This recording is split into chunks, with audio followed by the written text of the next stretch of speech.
Postman Pat's Parcel of Stories.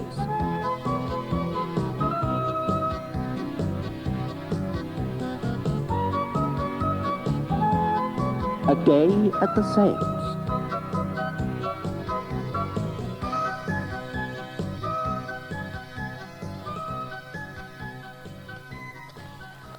Pat was reading the Pencaster Gazette. "Look," he said, "there's a big sale in Pencaster on Saturday afternoon." "We don't want any more sheep," said Sarah. "No, it isn't sheep," said Pat. "It's tables and chairs and pictures and all kinds of things. It's all the things from Pencaster Lodge. They're selling up. I'll bet they've got some lovely stuff." "I know you and your sales," said Sarah. "There's no telling what you'll buy." "Still, it would be nice to have a rocking chair like the one Granny used to have," said Pat. "You've often said how much you'd like one." "Yes," said Sarah. "That's true. Well, we'll all go. Then we can keep an eye on you." "Great," said Julian.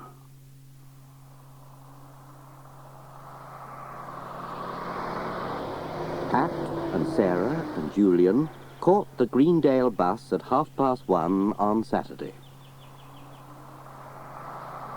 Most of the Greendale people were on it, and most of them were going to the sale. The sale was being held in the Pencaster sale rooms.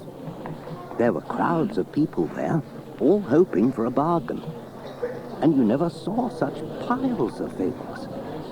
There were dozens of tables and chairs and wardrobes and beds and bookcases and cupboards and settees in all shapes and sizes, all piled on top of each other. There were paintings and plant pots and boxes of books and bikes and boots and walking sticks and umbrellas. There were vases and ornaments and doorstops, plates, bowls, boxes of knives and forks, tea services galore, radios, television sets, record players, and bursting cardboard boxes full of old records. There were knickknacks and gewgaws of every sort. And then there were the clothes, hats and coats, gloves and scarves and dresses and jumpers and trousers by the dozen. "How could all this fit into one house?" said Sarah.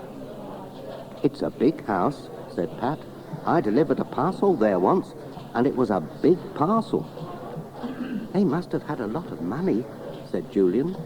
"And they had some lovely bikes." He counted his pocket money for the third time. They had a good look round, and Sarah spotted a really nice old rocking chair, half hidden by a bed. "Look," she whispered, "that's the one I want." "Keep it a secret," said Pat. "Somebody else might be after it." Then there was a man in a suit and a bowler hat banging a small hammer on a table, and everyone went quiet. They found one of the chairs to sit on, and the sale began. Pat remembered the time when he had bought 6 sheep by accident, so he didn't wave his hands about or nod to friends in case a man thought he wanted to buy a wardrobe. When it came to the turn of the rocking chair, the man with the hammer said, "Lot 53, a fine old rocking chair, and I'll include this set of kitchen scales and an old violin in the same lot. What am I bid?" No one seemed to want them, so Sarah waved her hand at the man with the hammer and bought them all for £7. What a bargain!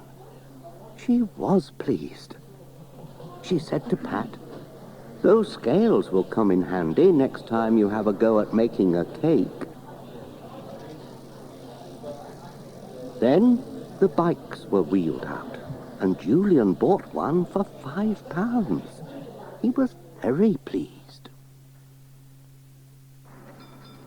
You should have seen the Greendale bus when it was time to go home.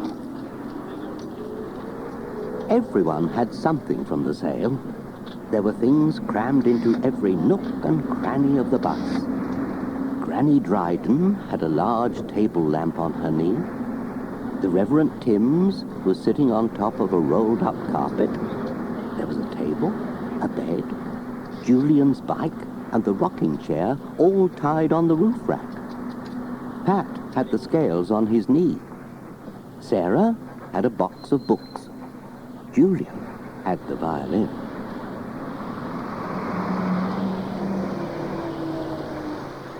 When they arrived in Greendale, they had to send for Ted to bring his ladder to help get everything down from the roof.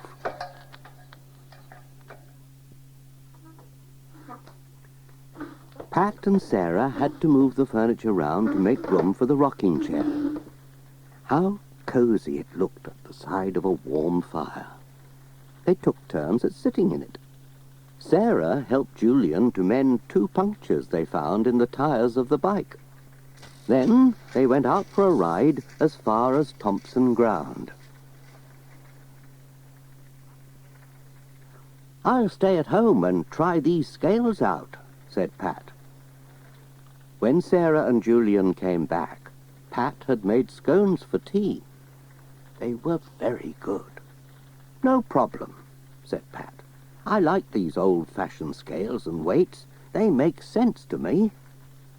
They had forgotten the violin. After tea, Julian remembered it and took it out of its case. "Give us a tune, Dad," he said. "A tune?" said Pat. "Bless me, I've no idea how to play a violin." "Well, let's see now. How do they do it on television?" Pat tucked the violin under his chin and took out the bow. He pulled it across the strings.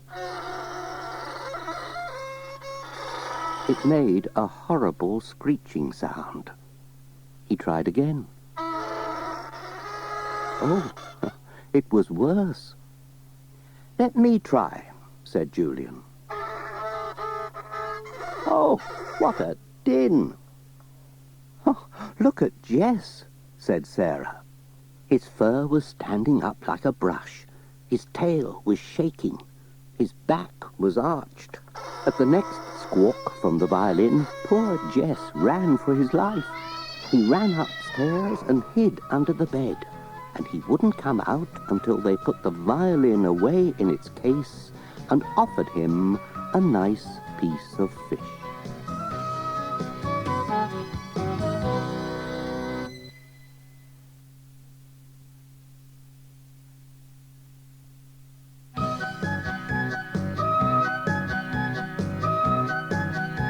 Sweet music.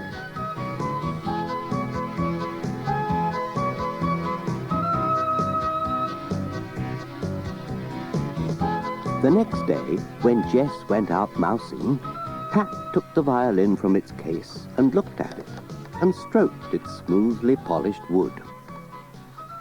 "It looks a nice violin," he said. "Pity it makes such a horrid noise. Seems a waste somehow. They sound so nice on the television. I wonder if there's anyone in Greendale who knows what's wrong with it. Perhaps Ted will know. He can mend most things." The violin stayed in its case all Sunday, but on Monday morning, Pat popped it in his van when he set out to deliver the letters.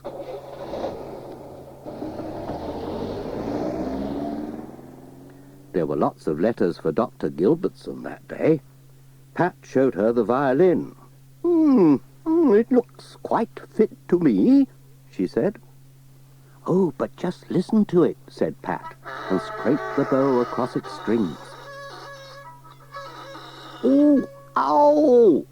said Dr. Gilbertson. "What a painful noise! It sounds as though it needs some of my best castor oil. Shall I give it a dose, Pat?" "Well, no thank you, Doctor. I don't think that would help," said Pat. "I think it should have plenty of rest," said Dr. Gilbertson. Do put it to bed at once, Pat.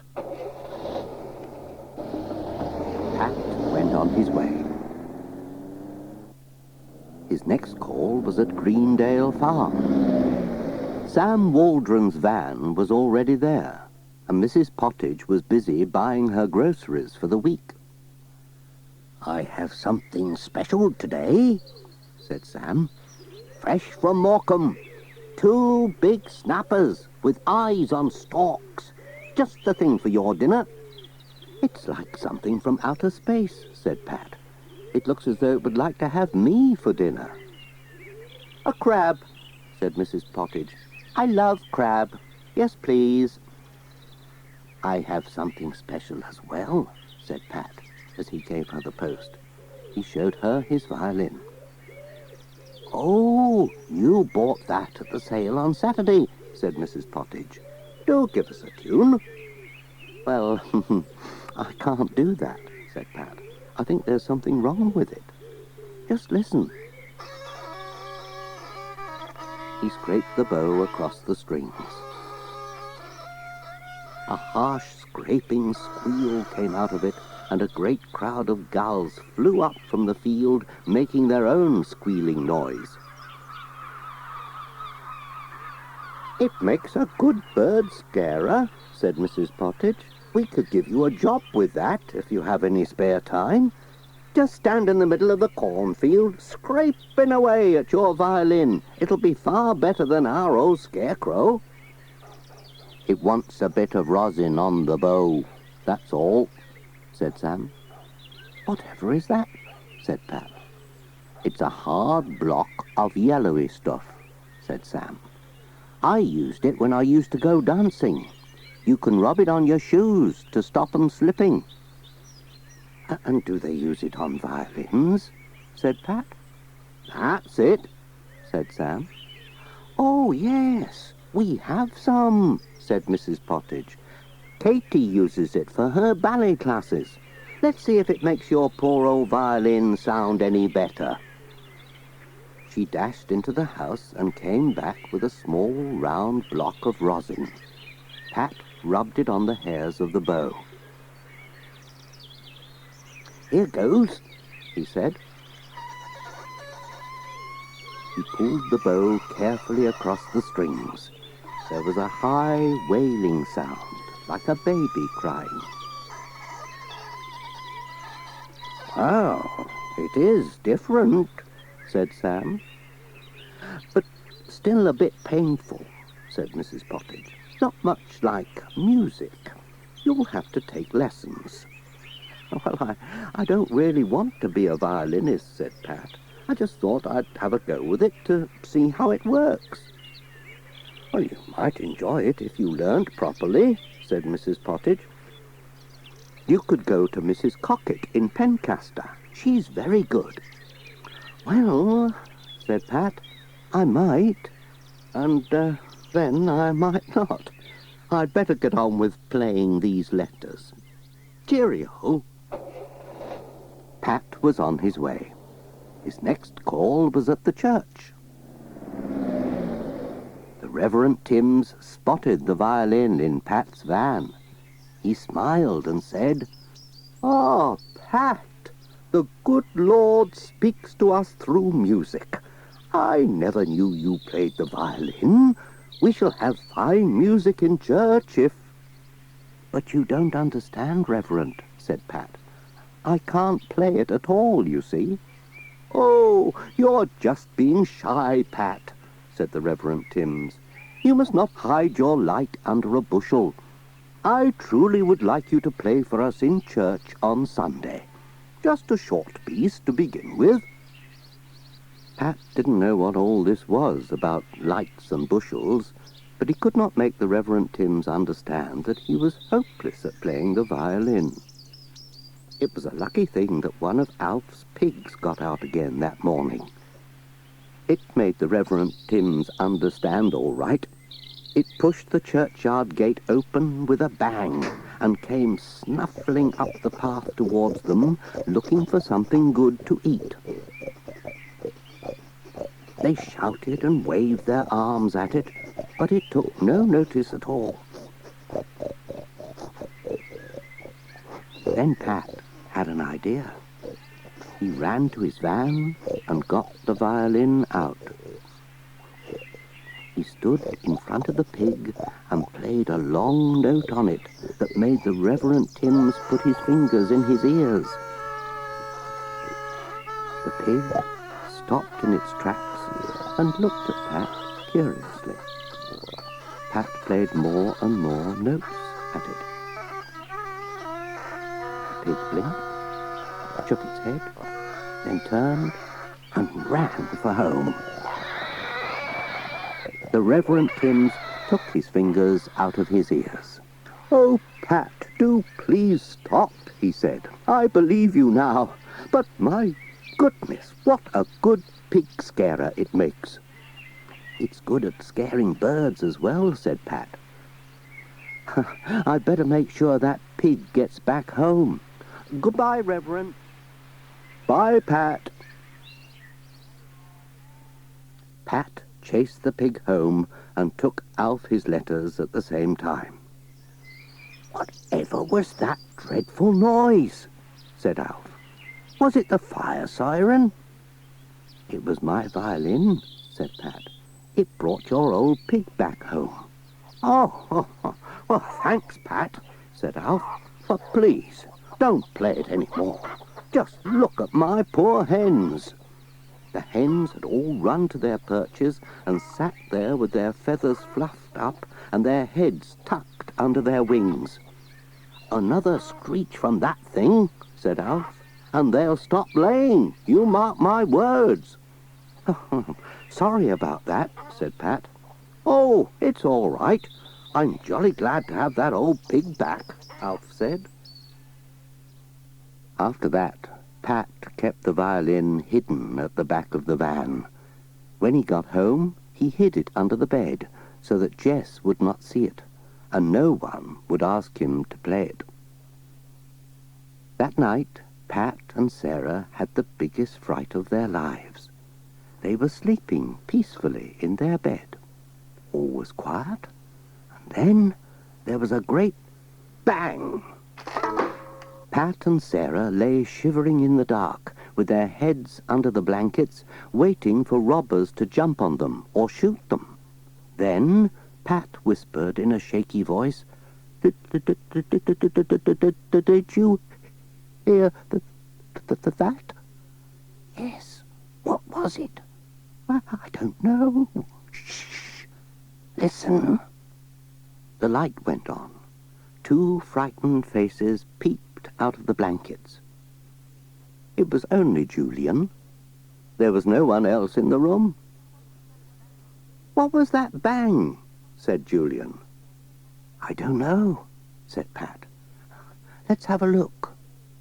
They looked all over the house. They wakened Jess and made him very cross. All seemed safe. What had made that bang in the middle of the night? They all had a cup of cocoa and puzzled over the mystery. Then Pat said, "Oh, I wonder." And he dashed off and came back with the violin case. "Whatever do you want that for at this time of night?" said Sarah. "It was under the bed," said Pat. "Well?" said Sarah and Julian. Pat opened the case. "You're surely not going to play that," began Sarah. And then she said, "Oh!" and began to laugh. All the strings of the violin had snapped. "That's what the bang was," said Pat. "Oh, thank goodness it wasn't a gun," said Sarah. "But what was it doing under the bed?" "I'll tell you in the morning," said Pat. "I'm just too sleepy now. Let's all go back to bed." So they did. The next Saturday, Pat went to Pencaster with the violin hidden under his coat. And next time there was a sale, Mrs. Cockett bought it for £10. She was very pleased with it. She fitted it with new strings, and she played it in a concert at the town hall. It sounded lovely.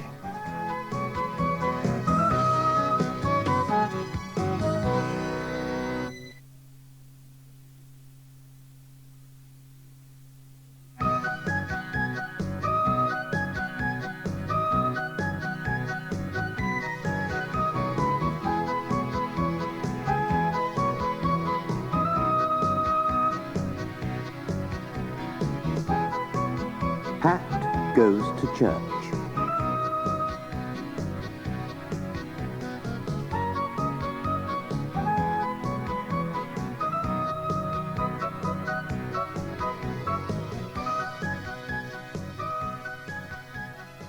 Sunday was the day when Pat got up early, put his best clothes on, and went to church. He set out long before most of the Greendale people, so that he could help to ring the bells with Ted and Alf. Sarah and Julian followed later in the Pottages' Land Rover. Pat's red van was in its garage on Sundays. Instead, he rode his bike along the quiet Greendale roads and whistled as he went.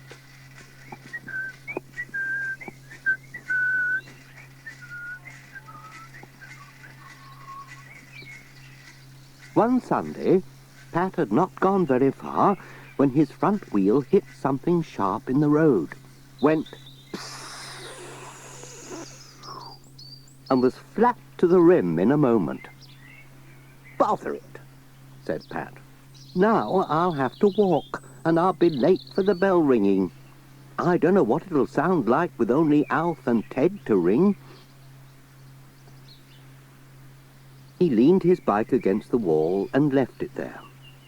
Someone would be sure to see it and bring it home in the back of a Land Rover or a farm van. Pat began to walk along the road. It was a very long and winding road. He could see the church spire across the fields. It was far enough away, but it was much further by the road. The road went a long way round, wandering across the valley to connect up the scattered farms and winding round hills and over bridges. If only Pat thought he could leave the road and go straight across the fields, it would be much quicker. But he was in his best clothes, and it might be muddy. Well, but he could be careful.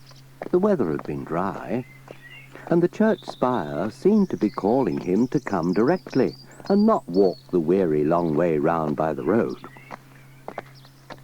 So he opened the next gate he came to and set out across a sweet dry meadow, making directly for the church. This was better. It seemed closer with every step.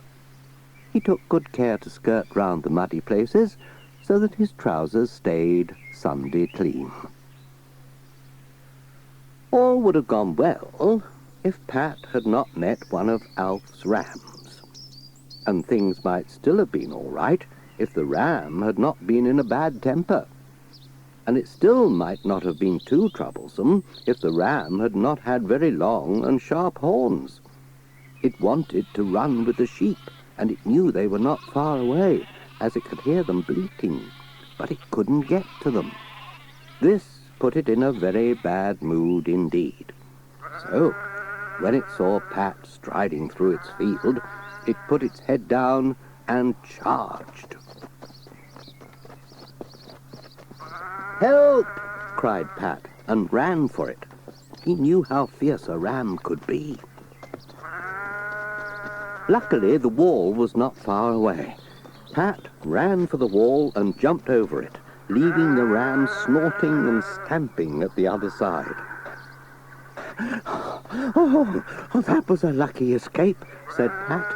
Then he looked down at his trousers and said, "Oh, no!" They were splattered with mud. There's no time to go round boggy places when you're running away from an angry ram, and Pat had gone straight through a very wet place. "Oh, dear," said Pat, "I should have stayed on the road. How can I go to church like this?" Then Pat had another idea. He went on across the fields, but headed now for Ted's house. And there was Ted, just setting out for church in his best clothes. "Oh, good gracious, Pat," he said. "Whatever have you been doing? You're surely not coming to church in that state." Pat told Ted about the ram and his puncture and how he had run through the mud. "And your shoes," said Ted. "They're squelching. Tell you what, I can lend you some trousers and shoes, but they won't match." 5 minutes later, Pat and Ted set out again to walk to church. Pat was wearing Ted's ginger trousers, and they were a bit small for him. He wore grey shoes with his own blue jacket. He looked very odd. "You'll be busy with the bells," said Ted. "No one will notice." They were halfway to the church when they heard a ba, ba, ba, and the clatter of hooves coming along the road behind them. It was a lamb that was following them and bleating piteously. "It must be somebody's pet lamb," said Ted. "One of these that's been fed on a bottle. It thinks you're its mum, Pat." "Oh, well, I've had enough of sheep for one day," said Pat. "Go home, you silly creature." But the lamb would not go home. It was determined to follow them to church. "We'll have to call you Mary if you go about with a lamb instead of a cat," said Ted, laughing. "Pat, he had a little lamb. It helped him with the post." "Oh, do shut up," said Pat, pulling her face. He chased the lamb into a field and shut the gate on it. But it was no good. The lamb just squeezed between the bars of the gate, got back onto the road, and trotted after Pat. "I reckon that's one of George Lancaster's lambs," said Ted. "If we can find somewhere safe to put it while we're in church, we can hand it over to him after the service." They tried shutting it in the vestry. That was no good at all. It began to butt at things, and it knocked 2 chairs and a table over with a loud crash, so they had to get it out in a hurry. When Alf arrived, he had a good laugh at them. "That's a young ram," he said. "No wonder it started knocking things over. I'll show you what to do with that." He lifted the lamb up. It kicked and struggled, but he held it firmly by its front legs. He carried it to the wall at the edge of the churchyard and dropped it gently into the field. "It'll be all right there till after the service," said Alf. "Now, let's get on with ringing these bells."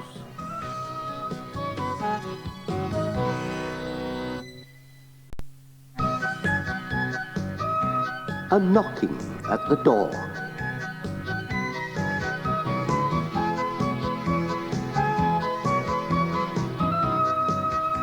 The sound of the bells rang out the length of Greendale, calling everyone to church.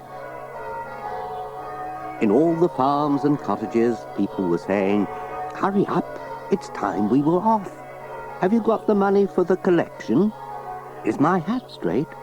Oh, where did I put that Bible?"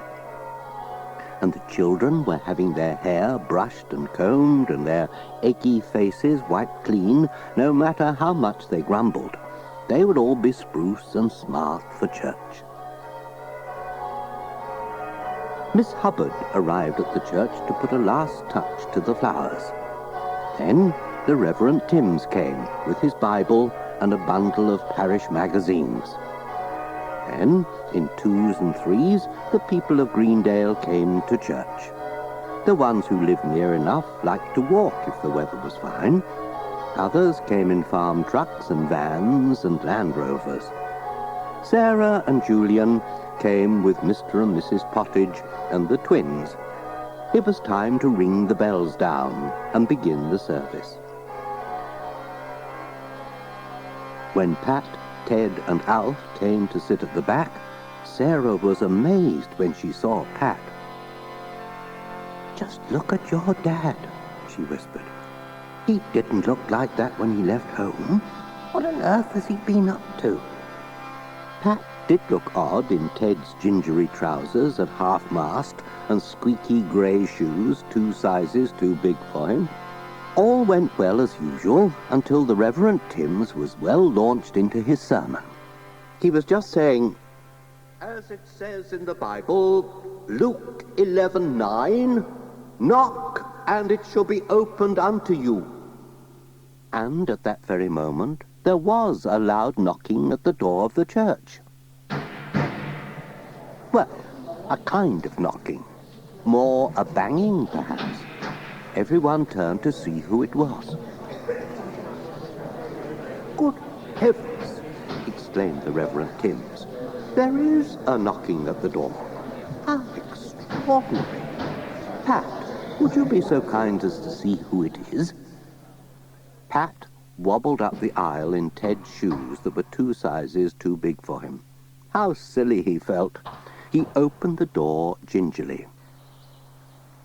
Something pushed at his legs. He looked down. It was the lamb. He said, "Help!"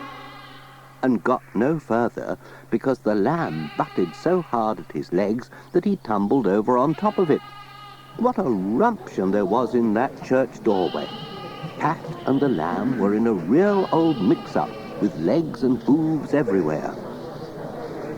Pat tried to hold the lamb, but it broke away from him and dashed into the church. The Reverend Timms was leaning over the pulpit trying to see what was going on, and people from the back of the church were crowding round Pat and trying to help him with the lamb. But the lamb dodged Miss Hubbard, Granny Dryden, and Mrs. Pottage in turn, and made a dash for freedom towards the Reverend Timms. There was another crash as it knocked over a jug of water, followed by a small flood. It was a good thing Peter Fogg was in church that Sunday. He knew how to handle a mischievous young ram. He caught it in Colonel Forbes' pew and had it out of the church in a jiffy and shut safely in the back of Mr. Pottage's Land Rover. "It'll not get out of there in a hurry," said Peter. "It's one of ours. I'd know it anywhere. I've never known such a demon of a lamb. I think it must be a lion in disguise. I think it must be the son of that ram I met," said Pat. Now, let us resume our service in peace," said the Reverend Timms. "The good book says, 'He shall gather the lambs with his arm,' Isaiah 40:11. And that the lion shall lie down with the lamb. So there is a lesson in everything. Miss Hubbard, could we have a hymn, please?" Miss Hubbard played a rousing tune on the organ, everyone sang, and all was well. Pat had quite a lot of explaining to do when he got home. He never forgot the day he was chased by a ram and knocked over by a lamb in church. As the Reverend Tim said, it was a most extraordinary day. And everyone in Greendale agreed with him.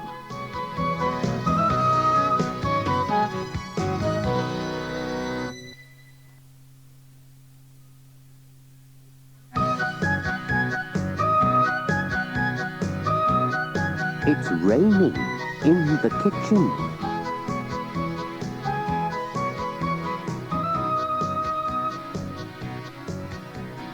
Sarah was having a day off work. She had found a good book in the mobile library, and she was sitting by the fire with a jug of coffee, having a good read. Pat was somewhere on his way round Greendale with his letters. Julian was at school, also having a good read in the book corner. Sarah's book was so good that she forgot where she was, and who she was, and what day it was. She was lost in it. She was so busy reading that she let the fire go lower and lower, and she did not put any wood on it. She was so busy reading that she took no notice of a dripping sound that came from not so far away. Drip, it went. Drip, and drip, and drip, drip, drip. It must be raining, thought Sarah, and went on reading. It was not raining. Drip, drip, drip. I must have left the tap dripping, thought Sarah. I'll go and stop it when I finish this chapter. She had not left the tap dripping. Drip, drip, drip. Sarah finished her chapter. Brr! She was cold. The fire had gone out, but her story had come to a very exciting place. What a bother, said Sarah. I must find out what happens next. I'll get some wood for the fire and make some fresh coffee. Then I'll finish my book. What happened next was not in Sarah's book. It was in her kitchen. She went to get the wood and lit the fire again. Then she went to the kitchen to fill the coffee pot. Oh, goodness, what a sight met her there. She was paddling in water. There was a little river running past the cooker.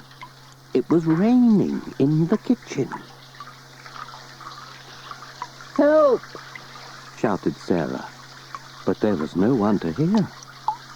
Water was oozing through the kitchen ceiling and drip dropping down faster and faster.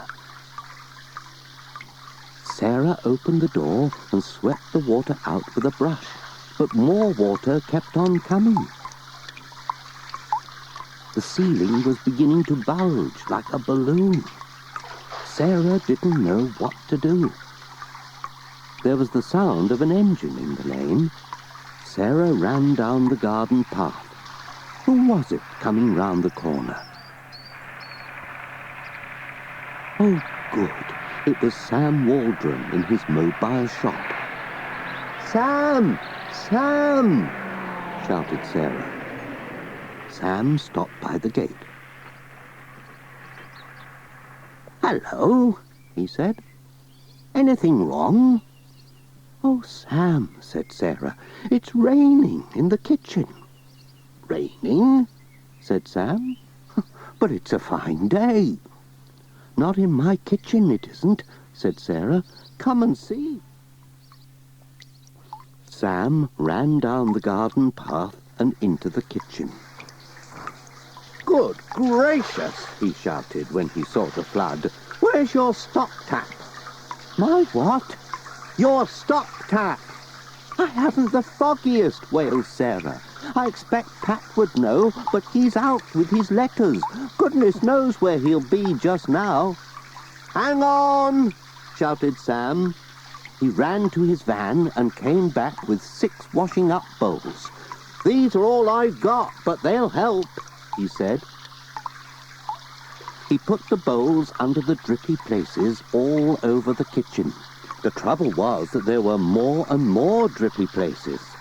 As each bowl filled, Sam or Sarah snatched it up, ran outside with it, and tipped it out in the garden. Faster and faster the bowls filled up. Faster and faster did they run to empty them. Sarah got all the buckets and bowls in the house and added them to Sam's 6, but it was a losing battle. We'll have to find that stop tap, gasped Sam. I think there's one under a grate in the garden somewhere, said Sarah. It's years since we used it. You'd need a special thing to open it and turn it off, said Sam. I wish we could get hold of Pat or Ted. There was the sound of a tractor in the lane.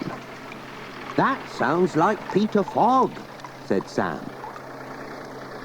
Oh, it is. Peter! Hi! Can you come and give us a hand? What's up? Said Peter. Oh, heck! What a mess! If that ceiling comes down, you'll know all about it. You want to get that water turned off. Where's your stop tap, Sarah? I don't know, said Sarah. If Pat were here, he'd know, but he's out with the letters, and there's no way of getting in touch with him. I'll try my radio, said Peter. Radio? Said Sam, staggering up with another bowl of water and splashing it all over himself.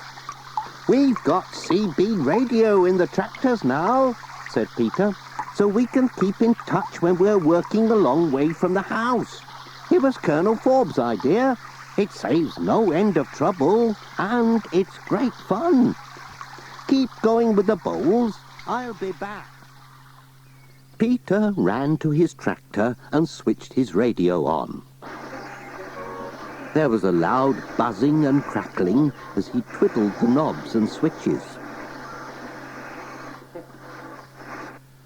Come in, Bullfrog. Come in, Bullfrog. This is Tiger calling, said Peter. What a funny way to talk, said Sam. That's how they talk on these radios, said Sarah. Whoops, sorry. She tipped a bowl of water over Sam with watching Peter. Oh, don't worry, said Sam. I was wet already. The radio crackled again, and a very fuzzy voice boomed out. Bullfrog here. Go ahead, Tiger. Alf, have you seen Pat this morning? Has he passed you? Said Peter. Over. Oh, he left 5 minutes ago.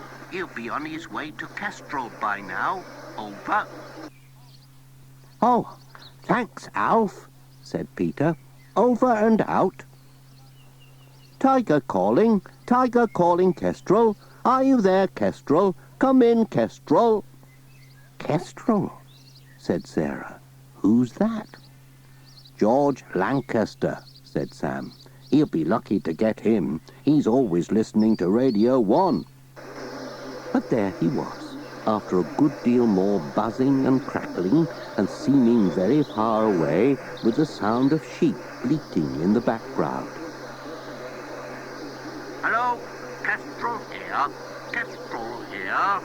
Did you hear that new record? Oh, it was great. Over. Never mind the flipping record, said Peter. This is an emergency. Have you seen Pat? Repeat, have you seen Pat? Over. Oh, he's just coming up the road. Over. Well, tell him to ring Sarah. Urgent. Nobody's hurt, but it is urgent. Message understood. Over. Message received, said the radio. Will do. There was a long pause, with only crackling on the radio. Then they heard Pat's voice. Hello, Peter. What's up? We can't find your stop tap, said Peter. And you've got a burst. And it's raining like billy-o in your kitchen. And the ceiling's going to come down if we don't stop it. It's in the sitting room, behind the television, said Pat. That's a funny place for a stop tap, said Peter. I know, said Pat. But that's where it is. I'll be there as soon as I can, and I'll pick Ted up on the way. Over and out. And the radio fell silent. Sam and Sarah had heard this, and they dashed to the sitting room to find the tap. Sarah managed to turn it off, and Sam gave it an extra twist to make sure. At last, the water began to slow down. "What a relief," said Sarah. "But I still don't like the look of that ceiling," said Peter. There was the sound of another engine in the lane. "That surely isn't Pat already," said Sarah. It wasn't. It was the Reverend Timms. "Lord preserve us," he said when he saw the mess. "God helps those who help themselves," said Peter, setting to work with a mop to dry the kitchen floor. They all gave him a hand. By the time Pat and Ted arrived, the kitchen was looking much better. Ted had brought his toolbox, and he was soon upstairs pulling up the bedroom floor. "Oh, well, it's you and your do-it-yourself," he said. "You put a nail through a pipe when you fixed this loose board." Then he had a look at the kitchen ceiling. "You'll need a new ceiling and all," he said. "I'll get you some plasterboard when I go to Pencaster. That ceiling needed doing anyway." He mended the pipe and turned the water on again. There were no drips now. "Thanks, Ted," said Pat. "And thanks, everybody, especially Tiger. I'll have to get one of these radios in my van. I'd better go and finish my letters now. Over and out."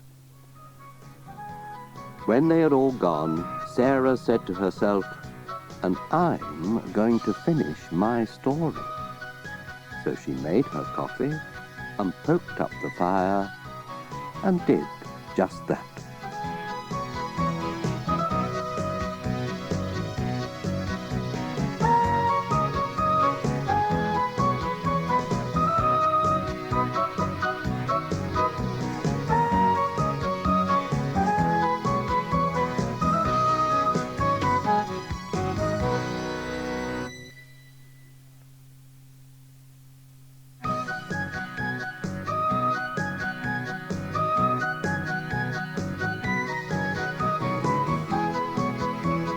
Pat tunes in.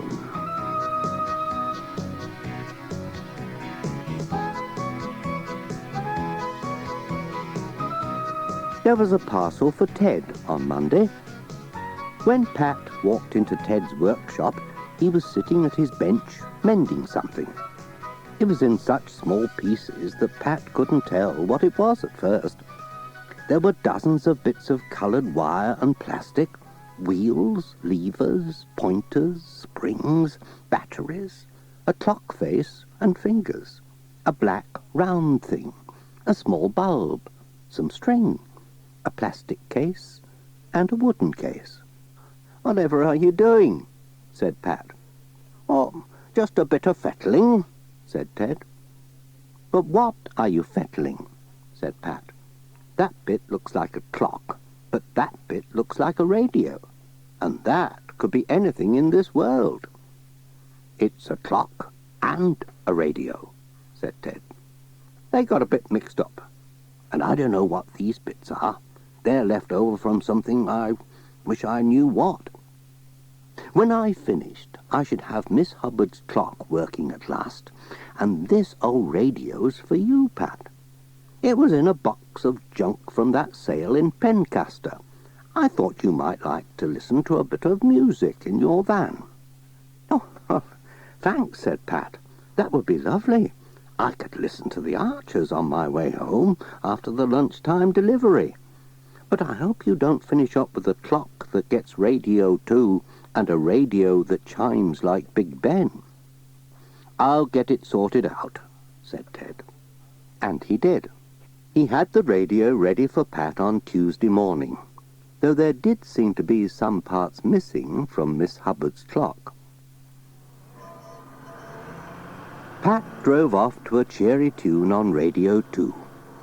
Jess wasn't too sure that he liked it, so he tucked his tail round his ears and went to sleep. On Wednesday, everyone seemed to be listening to the radio in Greendale. Pat told them about the radio that Ted had fettled up for him. At Greendale Farm, Mrs. Pottage was listening to the local farming news on Radio Pencaster while she did the washing up.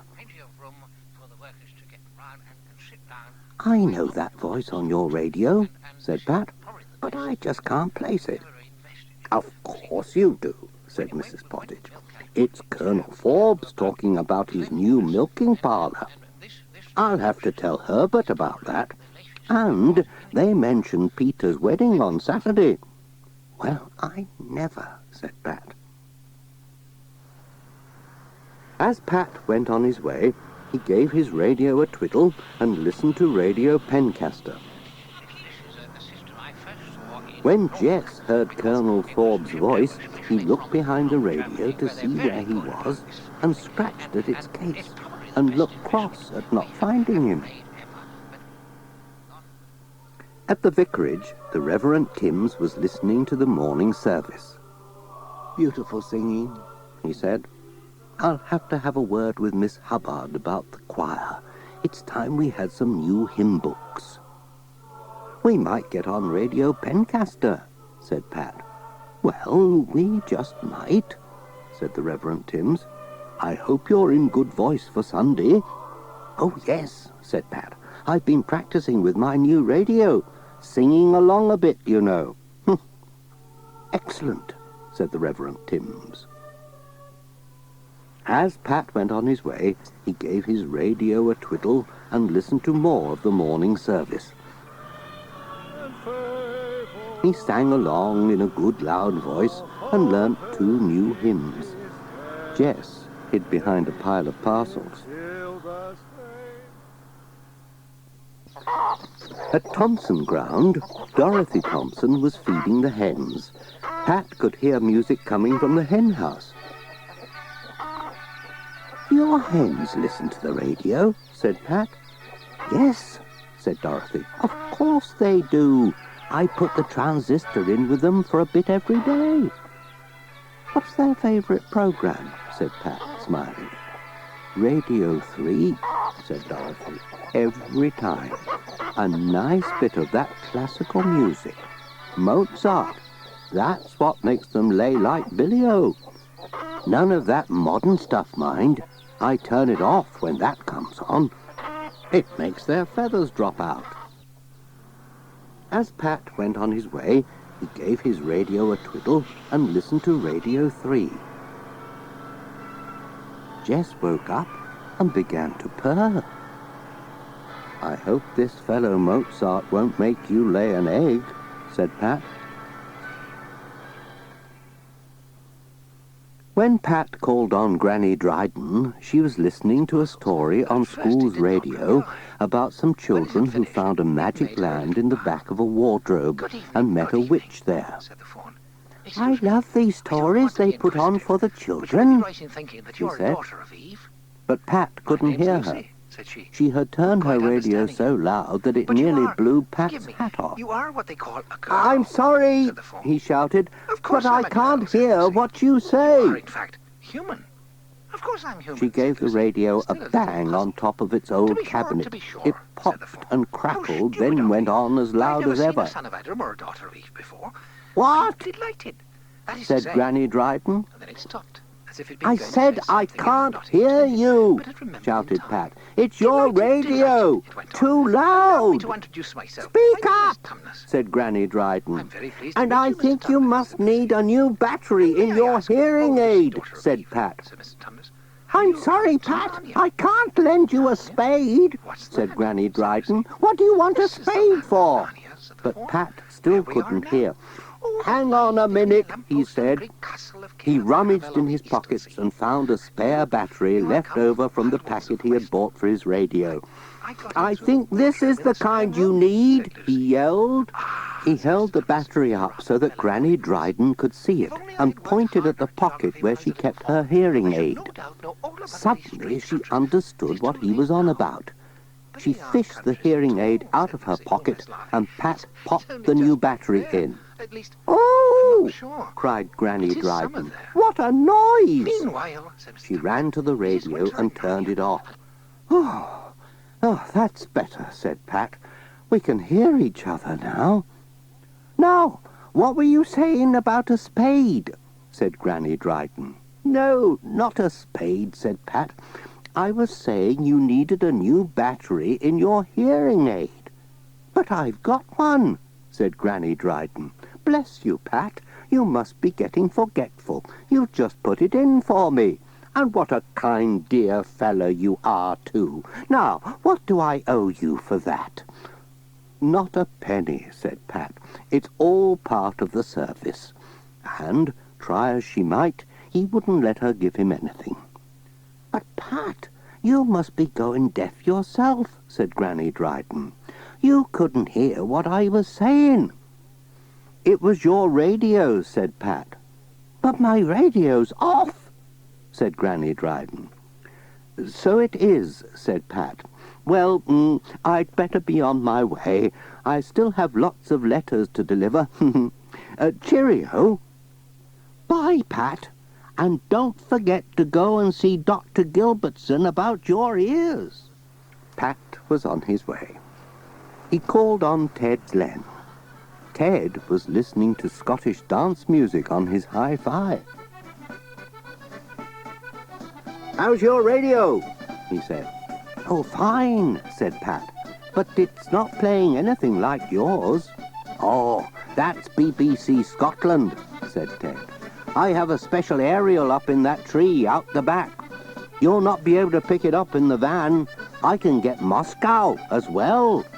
"Oh, well, I can get Pencaster," said Pat, "and Radio 4. That'll do for me."